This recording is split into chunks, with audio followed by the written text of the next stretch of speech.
If you are following the list of the 250 required works of art, you'll notice that I am approaching the list a little differently.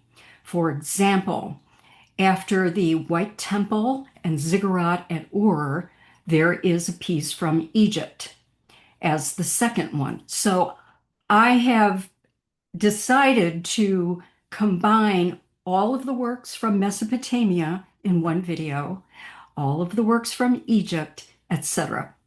That makes more logical sense to me, and I hope it does for you.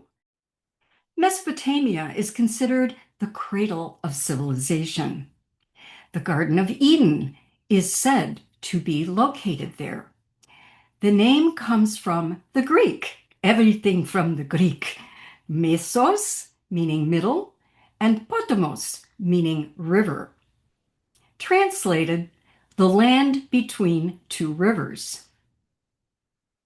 When you think about it, that means the Potomac River in Washington, D.C. is actually the River. The two rivers in Mesopotamia are the Tigris and Euphrates, and the land was known as the Fertile Crescent. It's where humans first learned to use the wheel and the plow, how to control floods, irrigate farmland, and most important, make beer. Cheers! If you're under 21, please don't try this at home or out. We already know a little bit about all of that from Unit 1. This period of time is known as the Neolithic Revolution. Over an 800-year period between 4000 and 3200 BCE, there was a shift from small agricultural villages to larger urban centers known as city-states. One of the most important in Mesopotamia was Uruk, modern Warka, in Iraq. Its population was estimated to be about 40,000 people. Features of the city-states included an elite class, a bureaucracy, a military, yes, it's the beginning of major war, a tradesman class, peasants, and of course, slaves. Whoever could convince the people that he and he alone could keep them protected and fed got to be king. To manage the complexity of city-states, the earliest known writing system in the world, cuneiform, developed in Uruk. Early cuneiform was, for the most part, used to record inventories and transactions, the hallmark of a society serious about business and prosperity. Let's go to Uruk to see our first topic, the White Temple and Ziggurat. It is Sumerian and dates between 3500 and 3000 BCE. It's a real fixer-upper. Dating to the late 4th millennium BCE and dedicated probably to the sky god Anu, this structure is the earliest surviving ziggurat. Polytheistic religious beliefs developed in Mesopotamia, and religion dominated life. Religion brought meaning and underscored the hierarchy because the king was considered the representative of the patron god on earth. Uruk, like other Sumerian city-states, was a theocracy. The ziggurat is an architectural form unique to Mesopotamia.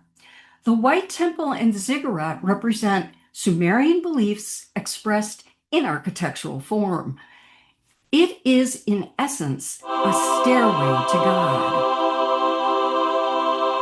The structure was built nearly 1,000 years before the Great Pyramids in Egypt. The ziggurat differs from Egyptian pyramids in design. The ziggurat is a raised platform with 4 sloping sides and a grand staircase and ramp up to the top where the temple was located.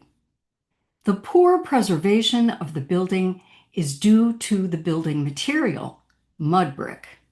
Stone, an abundant resource in Egypt, is rare in this part of the world. The White Temple, located at the very top, had several chambers, including a room that in Greek architecture is called the cella for the divinity, with an altar. When the building was new, the temple would have been painted white, making a dazzling impression against the blue sky. The ziggurat also differs in function from the Egyptian pyramid. The pyramids were primarily a place of burial and commemoration. Located at the nucleus of the city and oriented to the four cardinal points, the ziggurat served both religious and secular functions. Its location underscored the centrality of the patron god in everyday life. The ziggurat is an example of load-bearing construction. Solid forms are superimposed on one another to form a tapered structure. The base supports the weight, so it doesn't fall down. That is the main objective of architects. They don't want their buildings to fall down. Statues of votive figures from the square temple at Eshnunna, also from Sumeria, are our next subject. These are dated to about 2700 BCE and made with gypsum inlaid with shell and black limestone. The tallest figure is about 2 feet and 4 1/4 inches, to give you an idea of their size. These freestanding abstract sculptures were discovered in 1934 at the Square Temple in modern Tel Asmar near Baghdad by a team from the University of Chicago. The team was led by Henry Frankfurt. There are a total of 7 men and 2 women. We assume these must have been elite people who had these made, as the materials were very expensive. Most of them have clasped hands in prayer or hold cups, and the details provide insight into Sumerian fashion.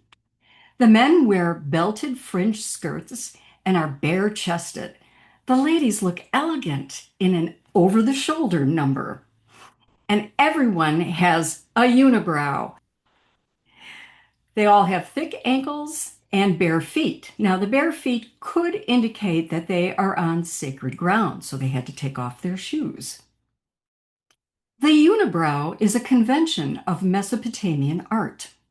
The exaggerated eyes make the sculptures appear to be wild-eyed fanatics, but this detail could simply convey being in the presence of the divine. These sculptures are uncommon because they functioned not as divinities, but as surrogates for worshipers to pray night and day on their behalf and in their absence, while the patrons were off doing something else more important, evidently. We know this because some of the statues are inscribed on the back or the bottom with a personal name and prayer. Others simply state one who offers prayers. On the base of the tallest sculpture, a rough carved image shows a bird clutching 2 horned animals, a motif associated with a couple of different gods, but also with Abu, the god of vegetation. Could this sculpture represent a god? A charming detail is in one of the female sculptures, where we see the remnant of a child's leg. Now let's look at the Standard of Ur from the royal tombs at Ur from modern Tel el Makayar in Iraq. This is also an example of Sumerian artwork dated between 2600 and 2400 BCE. It is wood inlaid with shell, lapis lazuli, and red limestone. This fine example was excavated by one and the same Leonard Woolley, who imagined that it was carried on a pole as a standard. He actually found it near the shoulder of one of the bodies in the graves that he found in this location. Hence its common name, the Standard of Ur. Another theory suggests that it formed the sound box of a musical instrument. When he found the object in 1926, the original wooden frame for the mosaic of shell, red limestone, and lapis lazuli had decayed. So it was just all lying there in pieces. And the two main panels had been crushed together by the weight of the soil. The bitumen, acting as glue, had disintegrated, and the end panels were broken. It was a big mess. As a result, the present restoration is only a best guess as to how it originally appeared. The Standard of Ur is the oldest verifiable example of narrative art, art that tells a story, that reflects contemporary events and sets down pictorial conventions established by the Sumerians. Now, conventions are a style that endures throughout a civilization and can be linked with that civilization because of its style. So recognizable elements that we see in the art, recognizable and connected. So these conventions lasted over 2,000 years. Now, the very first and most important one is that artists divided the narrative into bands.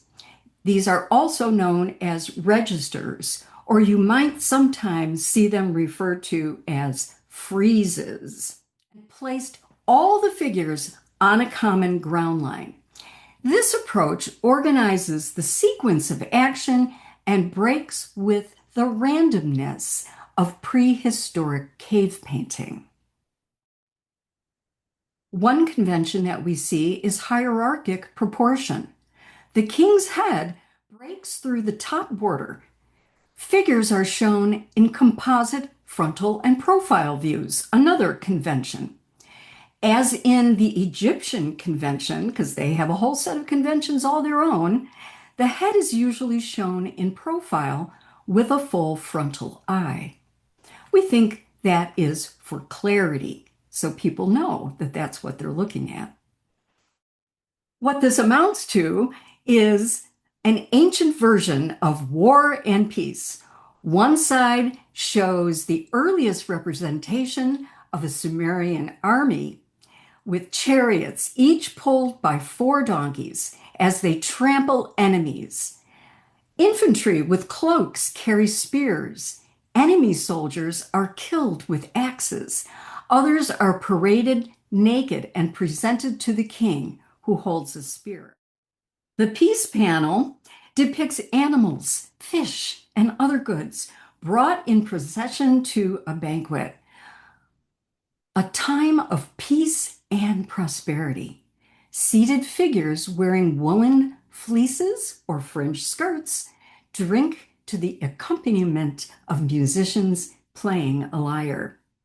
This is one of the places where we understand what musical instruments looked like at the time from this example, as well, again, as the fashions of the day. Our final piece from the region of Mesopotamia is the Code of Hammurabi.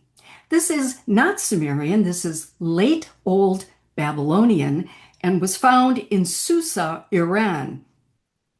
It dates to between 1792 and 1750 BCE. As you can see, it's enormous at 7 feet 4 inches. It's made of basalt and currently is on display at the Louvre in Paris. It is the best known and most influential of the Mesopotamian law codes. It's very comprehensive and, of course, known as the Code of Hammurabi.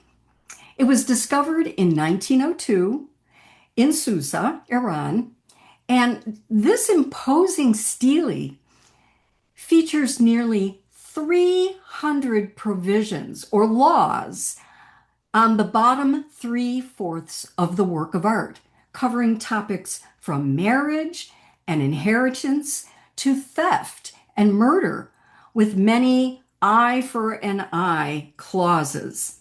It is written in cuneiform, but in the Akkadian language. Hammurabi did not develop these laws on his own. He is credited with codifying laws that had been in circulation in the area for perhaps hundreds of years. Copies of this sculpture or similar sculptures would have been set up in the city squares, temple courtyards, and other public places so the people were aware of the laws and the punishments. The work features a high relief carving of King Hammurabi receiving divine sanction from the sun god Shamash. Shamash is distinguished by flames emanating from his shoulders, his horned crown, and the little bitty mountains that his feet rest upon show us that he is a god. Shamash extends to Hammurabi the rod and ring that symbolize authority. Measuring rods and coiled rope are builders' tools and represent the king's capacity to build social order and measure people's lives. In other words, to render judgments and enforce the laws of the state. He is shown as the same size as the god, no hierarchic proportion here, so the king is equal to the god. Both figures are rendered in the conventional frontal and profile views. The artist seems to have explored the illusion of spatial recession by placing the throne on a slight angle as though it is receding in space. This is very advanced for the time. As I mentioned, the Code of Hammurabi was written in cuneiform, but in the Akkadian language. So the writing system went beyond lists and inventories to literature like the Epic of Gilgamesh, and in one famous cuneiform tablet, the world's first bad Yelp review. This was also discovered by Sir Leonard Woolley, and the tablet is in the collection of the British Museum. This tablet is recognized as the oldest customer complaint by the Guinness Book of World Records. The tablet documents a transaction in which A. Nazir, a trader, allegedly sold substandard copper to a customer named Nani. Nani wasn't happy. Dissatisfied with the quality, Nani wrote a cuneiform complaint addressing the poor service and mistreatment of his servant beyond the poor quality of the copper. Not much has changed in human nature over the millennia. That's it for now. I hope to see you back for 2 representatives from Persian art in the next video for Unit 2 of AP Art History for Everyone. See you then.